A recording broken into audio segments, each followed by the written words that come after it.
2024 সালে যারা এসএসসি পরীক্ষা দিচ্ছ, আগামী 30 জুন তোমাদের পরীক্ষা। এখন অনেকেই এই কোরবানি ইস্যুটাকে বানিয়ে তোমাদের পড়াশোনার 12টা বাজাচ্ছ। তোমাদের উদ্দেশ্যে কিছু কথা। কোরবানি এবং পরীক্ষা দুইটা অনেক অনেক গুরুত্বপূর্ণ। কোরবানি ইসলাম ধর্মের যারা অনুসারী রয়েছে, মুসলমান আমরা যারা রয়েছি, আমাদের পবিত্র একটা দিন এবং কোরবানির ফজিলত তো অন্য লেভেলের, সেটা তো আমরা সবাই জানি। কোরবানির আগে, কোরবানির পরে অনেক কাজ আছে। তবে এখন বিশেষ করে প্রচলন যেটা হয়েছে যে আমরা প্রচুর আত্মীয়স্বজনের বাড়িতে যাই, দাওয়াত দিলে সেখানে যেতে হয়, খেতে হয়, খাওয়া দাওয়ার ব্যাপার আছে।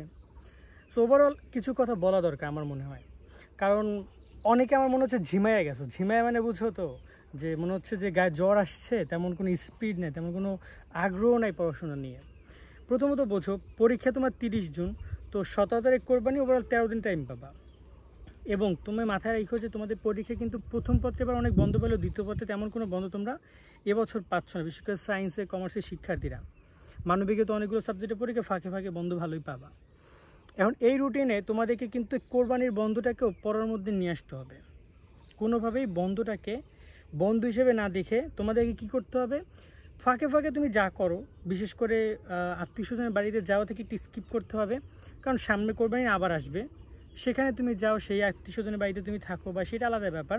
কিন্তু যেহেতু এই সময়টা পরীক্ষা, কিছু অ্যাক্টিভিটি থেকে তো অবশ্যই নিজেদেরকে একটু ম্যানেজ করে রাখতে হবে। গোস্ত কাটাকাটি এই জিনিসগুলোর মধ্যে একটু কম যাবা, কারণ দেখা গেলো কোথাও যদি হাত পা কেটে যায়, কোনোটা ঝামেলা হয়, তাহলে কিন্তু পরীক্ষা মাটি। সেকেন্ড যে ব্যাপারটা সেটা হচ্ছে খাবার দাবার। প্রচুর গোস্ত খাবার, স্বাভাবিক কোরবানি আসছে, সবাই দাওয়াত দিবে, বা হয়তো বা অনেকে কোরবানি দিচ্ছ না, আবার দাওয়াত খাবার অনেকে দিচ্ছ, সেক্ষেত্রে একটা প্যারা থাকে।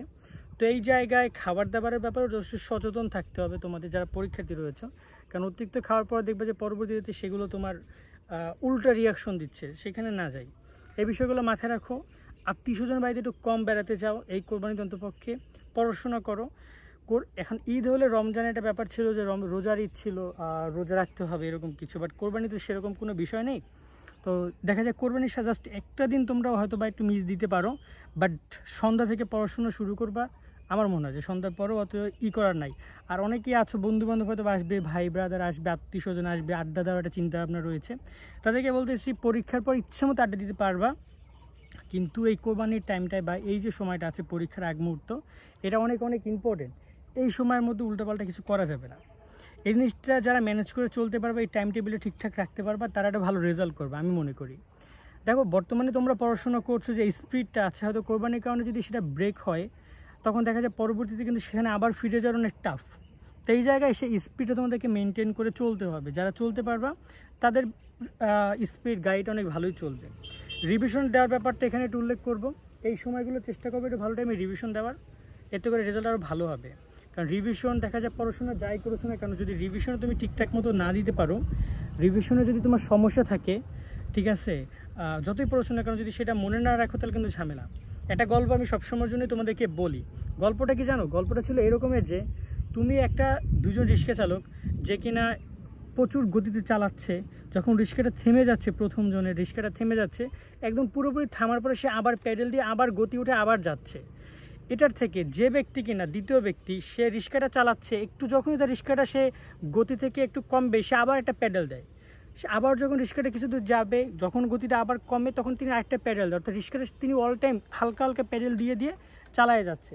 সো এতে কী হচ্ছে বলো তো? এই ব্যাপারটা হচ্ছে যে রিভিশনের ব্যাপারটা বোঝাচ্ছে, যে সেকেন্ড যে ব্যক্তি, সে রিভিশন দিচ্ছে ভালোভাবে, সে ভুলে যাওয়ার আগেই সে আরও একবার একটু মনে করছে, এতে করে পড়াটা ভালো সময় মনে থাকছে।